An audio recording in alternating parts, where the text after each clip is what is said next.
Ini kan sebenarnya menjadi masalah karena ada yang masih susah untuk dapat koneksi, tapi ada yang memang sehari-hari udah pakai handphone, smartphone, udah dapat internet aja dari handphonenya, dari providernya. Apakah kedepannya ini masalah yang akan teratasi ya, Mas Ari? Kalau menurut Mas Ari? Ya, jadi terima kasih pertanyaannya dari Yanti Alvina. Nah, jadi ini juga saya rasakan sendiri ya, Mas Gipari.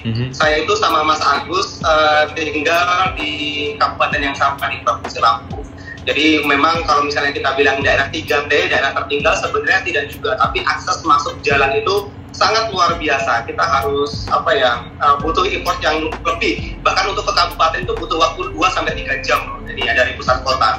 Nah, jadi adanya kurangnya pemerataan pembangunan di bidang teknologi ini juga sangat mempengaruhi. Bahkan kalau misalnya yang saya lihat, upaya pembangunan dari pemerintahan pusat oleh Presiden itu mulai dibangun jalan. Nah, dibangun jalan, kemudian juga akses-akses yang dihubungkan dari segi sektor ekonomi. Nah, tapi praktiknya untuk teknologi sendiri, kalau saya lihat sih belum terlalu masif untuk di daerah. Ada memang, tapi tidak terlalu masif. Kalau misalnya lewat Indonesia Mengajar mungkin, itu sudah diselipkan wawasan-wawasan tentang perkembangan teknologi, kemudian juga edukasi terkait literasi digital. Tapi karena memang program gini loh Mas konsepnya, mereka itu kan dikirimkan dari pusat kota, kemudian harus tinggal di daerah yang benar-benar aksesnya itu jauh dari pusat perbelanjaan, dari kota dan lain-lain. Itu kadang-kadang tantangannya itu ada di individualnya masing-masing. Jadi mereka mau pengabdian masyarakat, mereka memberikan edukasi, itu kendalanya ada di sana.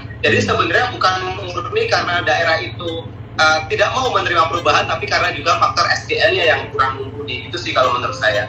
Ya, tentunya juga kalau di daerah tertentu apapun itu tidak memiliki SDM, tapi memiliki konektivitas tinggi dan juga ada yang paling tidak 1 atau 2 orang atau paling nggak ofisialnya aja gitu, kayak seperti kelurahan, kecamatan sudah mulai menerapkan pendidikan literasi digital gitu ya, seperti yang kita lakukan sekarang. Pastinya secara perlahan-lahan mereka pun dengan rasa penasarannya akan mendalami ilmu-ilmu baru di internet ya.